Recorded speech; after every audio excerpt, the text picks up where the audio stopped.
एही समय रे सुंदरी छामुरे प्रभा मंजुला जणाइला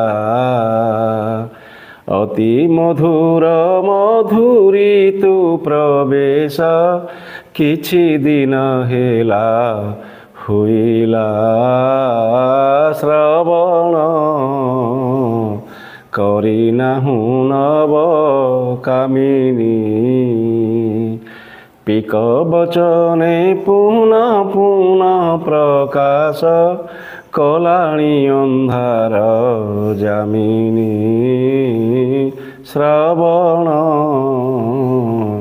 करिनाहु नव कामिनी।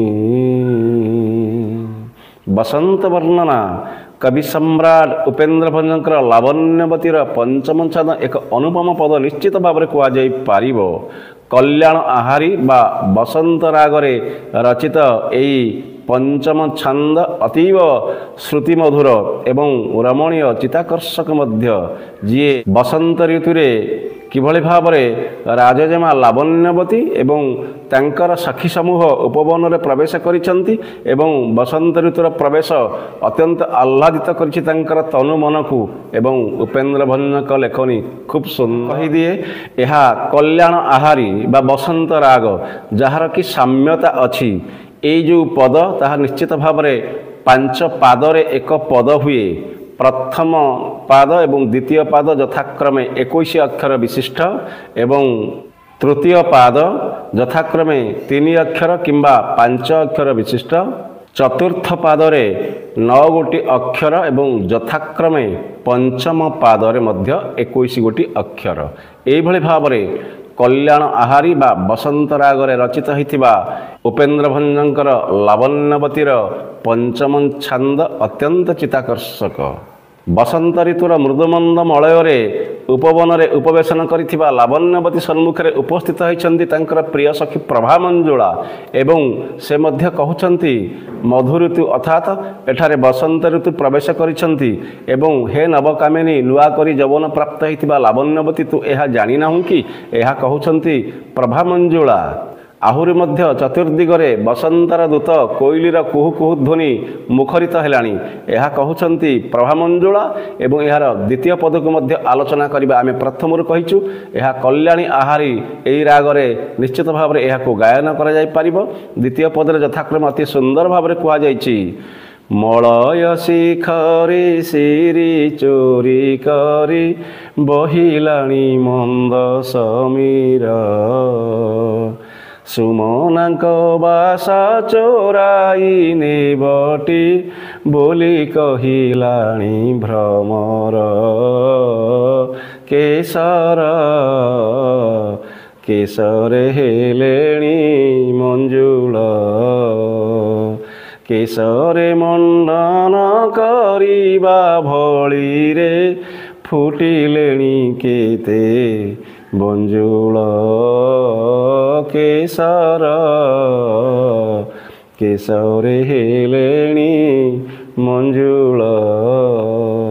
रीतिजुगीय कवि मानक मध्यरे से सर्वोत्तम सर्वप्रथम एवं सर्वप्रधान काव्यकार उपेन्द्र भंज से असाधारण प्रतिभा संपन्न महाकवि बसंत ऋतुर अनुपम शोभा वर्णना करने को जाई से कहउछन्ति मलय पर्वतर चंदन गंध को बहन करी धीरे धीरे जो कह जाए मृदु मंद मलय प्रवाहित होउची कुसुम मानकर सुबासरे चतुर्दिग महकी उठुची भ्रमर बा भृंग जी की गुणुगुणु स्वर रे फूलर सुगंध को चोरई नबा पाई मध्य कहउची नागेश्वर सुमन नागेश्वर कुसुम सुंदर भाव में बसंत ऋतुरे सजई हुई फुटिलाणी नारी मानकर गभामंडन पाई अशोक फूल मध्य फुटी उठुची अथच रतिरंगरे मातिबा पाई पुरुष माने बा प्रेमिक माने किभଳି भाव में व्याकुल होउछन्ति तांक प्रेमिका सहित ई बसंत ऋतुरे मिलित हबा पाई।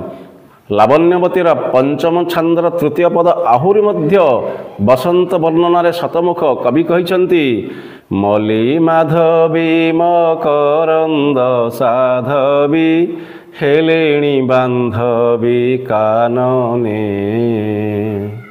ତୁଷାର ନାଶ ଚାହିଁ ହାସ ପ୍ରକାଶ କଲେଣି ପଙ୍କଜ ଆନନେ ହେଲାଣି ଚର୍ଚରି ପ୍ରକଟ କଟକେ ଅତନୁ ଫୁଲର ବିଶିଖ କାର୍ମୁକ ଘେନି ଚଳିଲାଣି କାମୁକେ ହେଲାଣି ଚର୍ଚରି ପ୍ରକଟ କଟକେ। ଚତୁର୍ଦିଗରେ ଉପବନ ମଧ୍ୟରେ ମଲ୍ଲୀ ମାଧବୀ ଆଦି ପୁଷ୍ପଗୁଚ୍ଛ ମଧୁମଣ୍ଡିତ ହେଲେଣି। ଶିଶିର ପଡ଼ିବା ବନ୍ଦ ହୋଇଯାଇଥିବାରୁ ପୁଷ୍କରିଣୀ ବା ସରୋବରରେ ପ୍ରସ୍ଫୁଟିତ ହେଉଥିବା ପଦ୍ମଫୁଲର ମୁଖରେ ନିଶ୍ଚିତ ଭାବରେ ହସ ଉକୁଟି ଉଠିଛି। ବର୍ତ୍ତମାନ ଅତ୍ର ତତ୍ର ସର୍ବତ୍ର ବସନ୍ତର ରାଜୁତି ଆଉ ବସନ୍ତର ମହୋତ୍ସବ ଋତୁଶ୍ରେଷ୍ଠ ବସନ୍ତ। ନାନା ଗାନବାଦ୍ୟର ଆୟୋଜନ କରାଯାଇଛି ଏବଂ ଫଗୁ ଖୋଳରେ ସମସ୍ତେ ପ୍ରମତ୍ତ। ବିଶେଷ କରି ପ୍ରେମିକ ଆଉ ପ୍ରେମିକା ପାଇଁ ବସନ୍ତ କାଳ ଅତ୍ୟନ୍ତ ଆହ୍ଲାଦଦାୟକ। ସତେକି ମଦନର ଏହି ପଞ୍ଚସର କନ୍ଦର୍ପର ପଞ୍ଚସର ନିଶ୍ଚିତ ଭାବରେ ପ୍ରେମିକମାନଙ୍କୁ ମତୁଆଲା କଲାଣି। ପଞ୍ଚମ ଛାନ୍ଦର ଦଶମ ପଦରେ ଆହୁରି ଚମତ୍କାର ପଦ ସନ୍ଧାନ କରିଛନ୍ତି କବିଶ୍ରେଷ୍ଠ କବି ସମ୍ରାଟ ଉପେନ୍ଦ୍ର ଭଞ୍ଜ। ଆଉ କହିଛନ୍ତି କହେ ଏକ ନାରୀ ବିଶେଷେ ସୁନାରୀ ଏ ଦେଶରେ ବାସ କରୁଛି। ଭୃଙ୍ଗ କି ପୁରୁଷ ଚଞ୍ଚଳ ମାନସ ଏଥି ତଥି ପୁଣ ଯାଉଛି ତହିଁକି ଛଳି କହିଲା କେଉଁ ଭୀରୁ ମହାବିବେକୀ ହୋଇ ତୁହି କିମ୍ପାଇଁ ମଧୁପ ନାମକୁ ବିଶ୍ୱରୁ ତହିଁକି ଛଳି କହିଲା କମ୍ଭୀରୁ। ଜଣେ ସଖୀ କହିଲା ଏହି ଉପବନରେ ଅନେକ ସୁନାରୀ ଫୁଲ ଫୁଟିଛି। ଭ୍ରମର ଗୋଟିଏ ଫୁଲରେ ବସି ପୁଣି ଲମ୍ପଟ ପୁରୁଷ ପରି ତାକୁ ଛାଡ଼ି ଅନ୍ୟ ଫୁଲର ମଧୁ ସନ୍ଧାନରେ ମଧ୍ୟ ଉଡ଼ି ଯାଉଛି।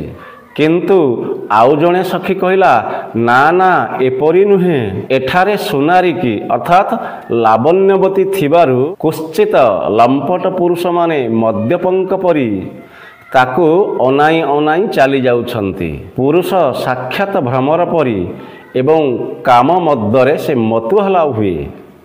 ପଞ୍ଚମ ଛାନ୍ଦର ତ୍ରୟୋଦଶ ପଦ ଆହୁରି ମଧ୍ୟ ଚମତ୍କାର, ଯେଉଁଥିରେ କୁହାଯାଇଛି କେଡ଼େ ଚାତୁରୀରେ ଚତୁରୀ କହେ ସହଚରୀ ମୁଖ ନାହିଁ।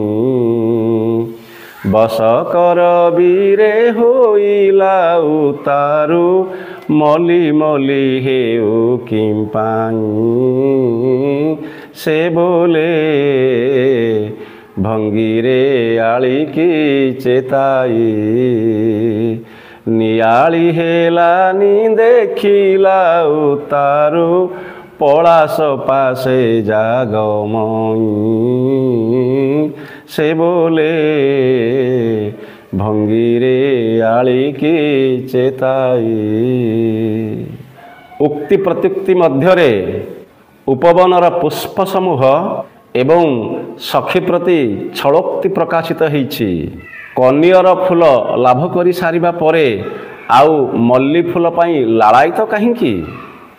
ଅନ୍ୟ ଅର୍ଥରେ ଅନ୍ୟ ଏକ ସଖୀ ପ୍ରକାଶ କରୁଛନ୍ତି ଯେ ଲାବଣ୍ୟବତୀ ବୀରପୁରୁଷ ପ୍ରତି ବଶୀଭୂତ ହୋଇ ଛଳନାରେ କାହିଁକି ମଲ୍ଲୀ ମଲ୍ଲୀ ବୋଲି କହୁଛି। ଆଉ କେହି ଜଣେ କହିଲା ନିଆଳି ଫୁଲକୁ ପାଇସାରିବା ପରେ ପୁନଶ୍ଚ ପଳାଶ ଯେ କି ଗନ୍ଧହୀନ ଫୁଲରେ ଆଦର କାହିଁକି? ଅନ୍ୟ ଅର୍ଥରେ ଉତ୍ତମ ପୁରୁଷକୁ ପାଇଲା ପରେ ଗୁଣହୀନ ପୁରୁଷକୁ ଆଉ ଆଦର କରିବ କାହିଁକି? ଅଥବା ଉତ୍ତମ ପୁରୁଷ କଥା ଭାବି ଶୃଙ୍ଗାର ରୂପକ ଅଗ୍ନିରେ ଝାସ ଦେବ କାହିଁକି? ବାସ୍ତବିକ କବି ସମ୍ରାଟ ଉପେନ୍ଦ୍ର ଭଞ୍ଜଙ୍କର ବହୁଚର୍ଚ୍ଚିତ କାଳ୍ପନିକ କାବ୍ୟ ନାୟିକା ପ୍ରଧାନ କାବ୍ୟ ଲାବଣ୍ୟବତୀ ଅତି ଉଚ୍ଚକୋଟୀର କାବ୍ୟ ନିଶ୍ଚିତ ଭାବରେ କୁହାଯାଇପାରିବ ଏବଂ ଯୁଗ ଯୁଗ ଧରି ଏହା ପାଠକ ମହଲରେ ବେଶ ଆଦୃତ ହେବ, ଏଥିରେ ସନ୍ଦେହର ଅବକାଶ ନାହିଁ। ବନ୍ଦେ ଉତ୍କଳ ଜନନୀ।